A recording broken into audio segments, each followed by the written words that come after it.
Hi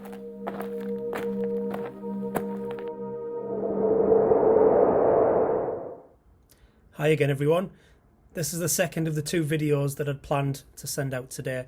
Thank you so much for being patient today and bearing with us while we work through all of the necessary arrangements we need to put in place ready for key worker children, vulnerable children, and of course our massive remote learning offer. Today's PD day has been very, very different. Of course, we all got to know at the same time that today, or from today rather, it wasn't going to be a normal school day, so we've had to completely change around everything that we wanted to do to get ready for tomorrow. So again, thank you very much for your patience.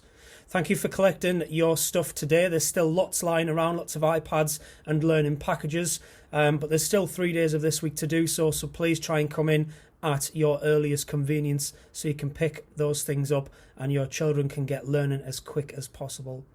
I understand that not all conversations have gone your way today regarding being a critical worker and having children in school. I can only apologise for those situations.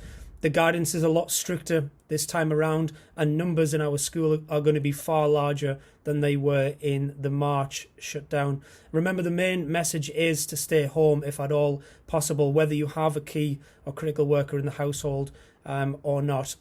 And we'll try, as we have been today, to work with as many situations as possible. But it's also really key for us to try and keep staff numbers down, because that, of course, is a big part of the purpose of closing down schools.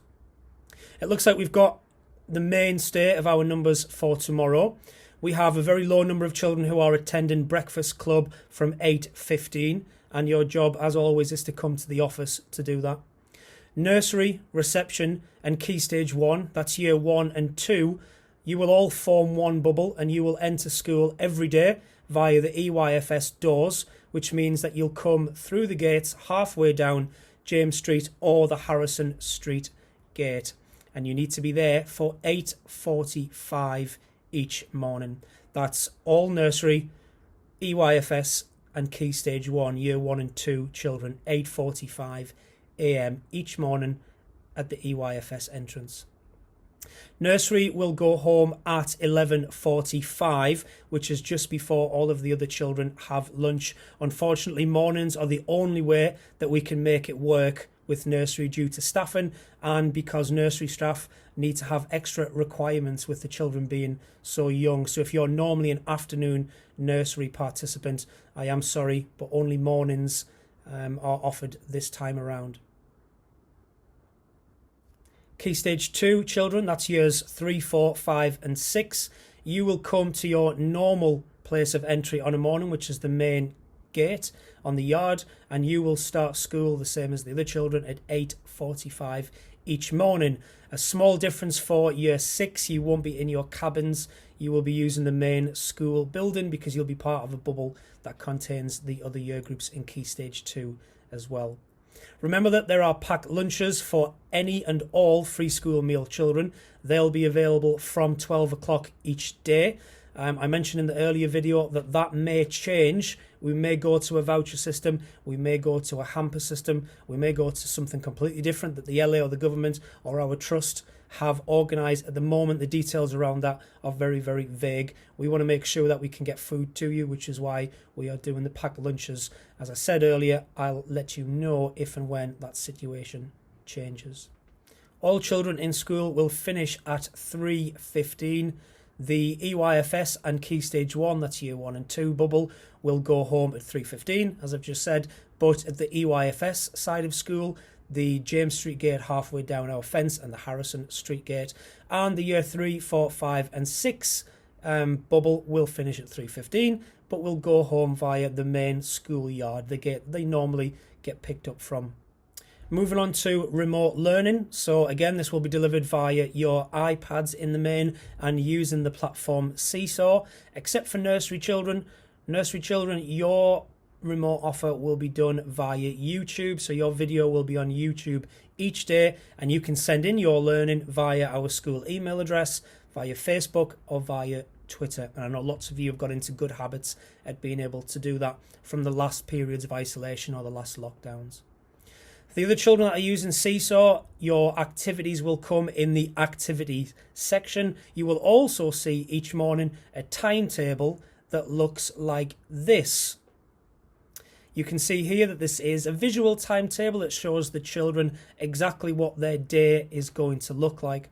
There'll be the usual video to explain the detail of each of these tasks, but you can see a new addition at the bottom which we're calling the independence indicator. That is the coloured Tim. That's telling us, or telling you rather, what we expect children to be able to do in terms of their independence.